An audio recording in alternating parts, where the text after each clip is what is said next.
자, 윤석열 검찰총장에 대한 징계위원회 지난 10일 열렸는데 결론 내지 못하고 모레 15일에 다시 열기로 했습니다. 2차입니다. 지금 여기서 신청한 증인이 8명입니다. 8명 위원회에서 채택은 해줬는데요, 교수님. 이게 뭐 채택했다고 해서 무조건 나오라는 법은 없습니다. 증인들이 안 나올 수 있죠. 네. 그러니까 실질적으로 뭐 들어와서 어떤 증언을 하느냐의 그 문제도 있지만 아예 출석을 안 할 수도 있습니다. 그래서 네. 그 증인 신문이 원하는 대로 잘 이루어질 수 있을지, 그리고 이제 지금 윤석열 총장 측과 징계위원회 측이 조금 이견이 있는 것이 신문의 주체가 누구냐. 신문의 네. 주체. 네. 그러니까 결국에는 그것이 이제 징계위원회 같은 경우는 징계위원만 증인에 대해 신문할 수 있다라는 것이고, 변호인 측은 우리도 증인들에게 신문할 수 있다, 뭐 이런 논란이 분명히 있어요. 신문이 이제 물어보는 거죠. 그렇죠, 그렇죠. 사실을 증인들에게. 따져보는. 네. 그런데 이제 그것을 아마 징계위원회는 즉 변호인들이 증인들에게 신문할 수 있는 기회를 허용하지 않을 가능성이 매우 높습니다. 그래서 일방적으로 아마 징계위원회 중심으로 신문 과정이 전개될 가능성이 있다, 이렇게 생각합니다. 네. 네, 이제 증인 가운데는 이제 심재철 검찰국장도 포함이 됐습니다. 원래는 위원이었는데 이제 회피 신청을 하고 빠지고 증인이 됐어요, 변호사님. 굉장히 바쁜 다역을 소화하고 있습니다. 우리가 이제 일반 형사 소송으로 비교해 보면 사건 고발한 사람이 그 다음에 검찰청 들어가서 검사하다가 법원으로 자리를 옮겨서 판사하다가 판사 심리 한 5시간 하고 그만두고 증인으로 온 거거든요. 그렇잖아요. 재판부 사찰 의혹 문건 그거 제보한 사람이 심재철 검찰국장이죠. 반부패 부장 있을 때 그 문건 받은 다음에 크게 화를 냈다가 그냥 가지고 있다가 8개월 후에 제보한 거 아니겠습니까? 검찰국장 옮겨서. 그리고 검찰국장이니까 실제로 징계를 주도한 사람이고요. 직위상 어쩔 수가 없죠. 검사 역할을 한 거예요. 그리고 징계위에 위원 들어갔어요. 징계위원회 위원 들어가서 한 일이 뭐냐면 기피 신청 들어온 거 다 기각에 손 들다가 마지막 순간에 본인 차례 오니까 본인은 또 회피한 겁니다. 그리고 나서 회피했으니까 이제 징계위원 아니잖아요. 징계위원이 아니기 때문에 증인할 수 있는 거잖아요. 또 증인 채택됐어요. 이건 뭐죠? 이게 법적으로 문제는 없어요. 법적으로 문제는 없지만 법적으로 문제가 없다고 해서 다 정당한 건 아니죠. 사건 관계인이 검사도 했다가 징계 판단도 했다가 스스로 회피하고 증인으로 온다. 이 상황들이 저는 법적으로 문제는 없지만 굉장히 부적절하다고 보기 때문에 윤 총장의 징계가 어떻게 나든지 간에 이건 가지고 끝까지 계속 뒷말은 저는 남을 거라고 봅니다. 네. 저는 교수님께도 여쭙고 싶어요. 이 뭐 1인 다역을 하는 거에 대해서 좀 비판을 해주셨는데 이런 거에 대해서 어떻게 좀 보시는지와 함께 지금 또 들리는 소리가 징계위가 어느 정도의 이 징계선을 정했다. 그래서 해임보다는 뭐 정직으로 가지 않겠느냐. 이게 왜 해임이 안 되는, 뭐 해임으로 가는 이유는 대통령에게 부담이 될 수 있기 때문에 이런 얘기가 나오기 시작했어요. 근데 저는 뭐 징계위마저 그렇게 갈 거라고 생각은 하지 않지만 벌써 이런 예단을 했을 거라고 생각하지는 않지만 어떻게 보십니까, 교수님? 여러 가지 주장들이 있죠. 지금 뭐 네. 해직을 시킨다, 그러니까 면직을 시킨다, 정직 6개월이다, 뭐 등등의 얘기들이 있는데 그건 좀 이따 얘기를 하고요. 일단 심재철 이제 검사가 왜 이렇게 깊이 스스로 회피를 했죠. 그러니까 그것을 처음부터 하지 않고 기피 신청, 타인들의 어떤 기피 신청은 다 처리를 하고 나서 이제 그걸 한 것 자체가 좀 뭐 법에는 맞지만 네. 굉장히 계산된 거 아니냐, 뭐 이런 비판을 하고 있는 거거든요. 그런데 그럴 수밖에 없는 이유가 있는 거죠. 왜냐하면 지금 이 증언으로 나와야 되는 필요성이 있기 때문이에요. 네. 왜냐하면 판사 사찰 의원 문건에 관해서는 매우 중요한 증언을 할 필요가 지금 심재철 검사에겐 분명히 존재하거든요. 어떤 의무가 돼버렸군요. 그렇죠. 이제 네. 그 부분이 징계에서 굉장히 중요한 사안으로 지금 법무부는 판단하고 있기 때문에 기피 신청하기 전에, 그러니까 스스로 회피하기 이후에는 그 증언의 역할의 어떤 부분이 더 크기 때문에 회피를 한 것이다, 이렇게 보는 것이고요. 또 하나가 이제 아까 말씀하셨던 대로 어디까지 이제 징계의 수위가 결정될 것이냐. 우리가 2013년에도 지금 윤석열 총장이 징계위원회 회부된 적이 있습니다. 네. 그 당시는 이제 국정원 댓글 사건에 관련돼서 징계위원회가 열렸는데 네.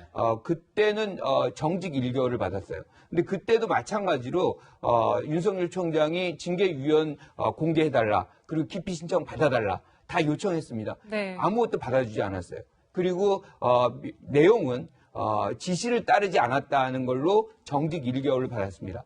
지금의 상황은 6개 사안이에요. 근데 6개 사안이 어느 정도 수위까지 입증이 될지 모르지만 어느 정도 입증된다고 한다 그러면 최소한 정직 6개월이다라고 한다면 정직 6개월 이상 또는 면직 그 안에서 결정될 가능성이 크다. 뭐 저는 이렇게 판단합니다. 네. 네, 이제 15일 내일 모레 징계위가 열리는데요. 징계위원 4인 체제로 진행이 될 걸로 보입니다. 평론가님.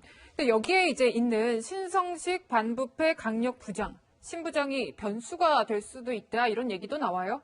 물론 이제 윤석열 총장 측에서 신성식 부장에 대해서는 기피 신청을 안 했습니다. 네. 일단 직제상 이 검찰총장의 참모이기 때문인데 그런데 대검 인사 추미애 장관이 다 했고요. 윤석열 총장의 측근이나 참모라고 할 수 있는 사람들 지방으로 발령받고 추미애 사단이라 불리는 분들 또 이성윤 서울중앙지검장과 가까운 사람들이 대검과 법무부 요직의 인사를 통해서 임명되었다는 것은 수많은 언론 보도가 다 이야기하고 있는 내용 아니겠습니까? 따라서 저는 신성식 부장이 이번 징계위원회에서 특별히 돌출된 역할을 할 것으로는 생각되지 않습니다. 이용구 네. 차관 같은 경우도 임명되자마자 이 텔레그램이 공개가 됐지 않았습니까? 이미 형평성 논란, 중립성 논란에 휩싸여 있고 외부위원 2명 같은 경우도 그동안의 행적으로 꾸준하게 윤 총장을 비판해왔던 인사들이기 때문에 사실 정치권에서는 법적인 여부를 떠나서 이 징계위원회의 결과는 최소 정직 이상으로 결정된 것이나 다름없다. 지금 관심은 이 징계위원회가 어떻게 결론을 내느냐가 아니라 이 결과에 대해서 법원이 과연 집행정지를 인용해 줄 것이냐 말 것이냐. 윤 총장이 남은 임기를 법적으로 채울 수 있을 것이냐 없는 것이냐에 채워져 있지 이 징계위 자체는 대단히 일방적이라고 바라보는 그런 시선도 상당히 많은 것 같습니다. 네, 언론 기사 제목 이렇게 나온 게 있었습니다. 징계위 지연 의도냐 아니면 심재철의 기피 절차 농단이냐. 법률가에게 한번 좀 물어봐야 될 것 같습니다. 저기 김태형 변호사님. 네. 2013년 아까 얘기해 주셨습니다. 2014년에 이렇게 원했는데 네. 사실 이번에는 헌재의 위헌 소송까지 내놓은 상태 아니겠습니까? 네. 가처분 신청. 네. 그 전에 나올지는 모르겠는데 징계 나오진 이전까지. 않을 거예요. 네. 이런 상황 법률가로서 보실 때는 어떠세요? 그런데 윤 총장이 징계가 부당하다고 생각하니까 본인이 쓸 수 있는 방어권을 다 쓰는 거 아니겠습니까? 그게 문제예요? 일각에서 보면 그런 얘기 하더라고. 총장인데 뭐 이렇게 무슨 뭐 법적 절차를 통해서 이런 게 맞느냐라는 참 되도 않는 얘기를 하시는 분들은 있는데 총장이든 대통령이든 장관이든 진짜 일개 민초든 일개 평검사든 똑같습니다. 본인한테 했던 어떤 처분이나 어떤 그런 것들이 불이익하다 생각이 되면 쓸 수 있는 그 카드, 방어권 다 써야 되는 거 아니겠습니까? 그 방어권을 다 보장해줘야 되는 거 아니겠어요? 네. 총장이기 때문에 너무 좀 지나친 대응을 하는 거다라는 저는 논리는 맞지 않다고 보고 오히려 총장이기 때문에 저는 본인이 쓸 수 있는 방어권, 그래서 뭔가 권력의 부당함은 더 알리는 게 저는 맞다고 보고, 글쎄 뭐 2013년하고 자꾸 비교를 하시는데, 2013년에 윤석열 총장이 법적 쟁송하지 않고 지금 한 거, 그건 본인이 느끼기에 그때와 지금은 좀 상황이 다르다고 볼 수도 있는 거죠. 어쨌든 그때는 공개된 자리에서 항명한 거 맞는 거고, 본인이 불이익을 감수하고 그 항명을 했던 것이거든요. 근데 지금은 본인 입장에서 보면 왜 잘못한 게 없는데 나한테 이렇게 얘기하지라고 생각을 하는 거고, 또 하나 현 정부의 관계자들이 절대 해서는 안 되는 말이 있습니다. 박근혜 정부에도 그랬잖아. 이겁니다. 왜? 박근혜 정부 그러다가 탄핵 당한 겁니다. 그러다가 정권 넘겨준 거예요. 그렇기 때문에 현 정부와 관계자들은 어느 순간에 와서도 뭐 예전 박근혜 정부에도 그랬는데 왜 그래요? 라는 네. 말은 절대 해서는 안 된다. 왜? 탄핵당한 정부이기 때문이죠. 네, 윤 총장이 이제 징계 위기에 놓였는데요. 이런 가운데 이 최강욱 열린민주당 대표가요 법안을 발의했습니다. 그러니까 검사와 판사 퇴직 후 1년간 출마를 제한하는 법안인데요. 목소리부터 들어보시겠습니다. 검찰 정치를 끊어내고 사법 신뢰를 회복하기 위해 나아가 맡은 소임을 다하고자 묵묵히 일하는 일선 검사와 법관의 직업적 긍지와 자부심을 지켜주기 위해서라도 정치인을 꿈꾸는 검사와 법관이 퇴직 후 1년 동안 공직 후보자로 출마하는 것을 제한함으로써 수사 및 사법 절차의 공정성과 정치적 중립성을 높이는 계기로 삼고자 합니다. 네, 정치적인 중립성을 높이는 계기로 삼고자 한다라고 했지만요. 야권에서는 비판이 굉장히 많이 나오고 있어요. 뭐 사실상 윤석열 출마 금지법 아니냐 이런 얘기들도 나오는데 어떻게 보세요? 사실 여권에서 이런 말 했거든요. 윤나 땡이라고.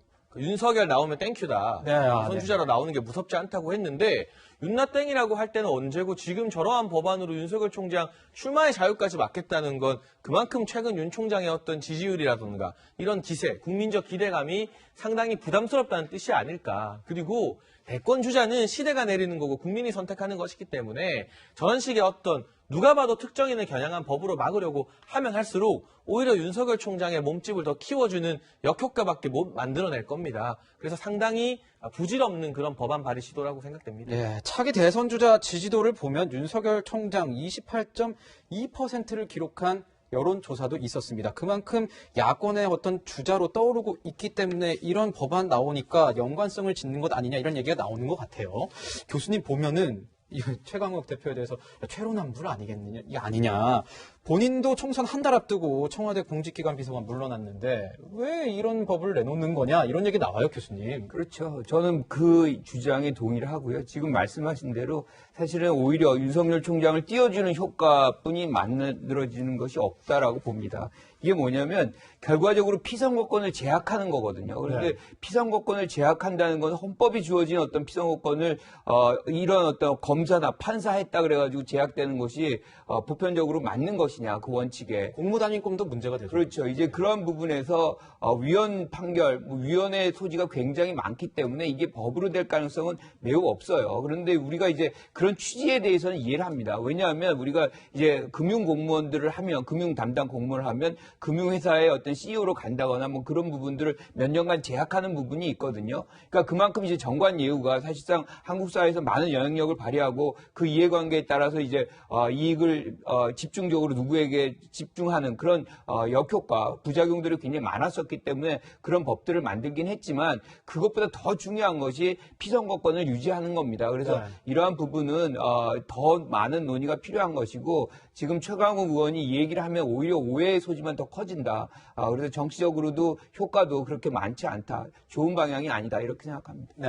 네, 이른바 윤석열 출마 금지법 분석해봤고요. 2차 징계위에서 어떤 결정 날지는 주목해서 지켜봐야겠습니다.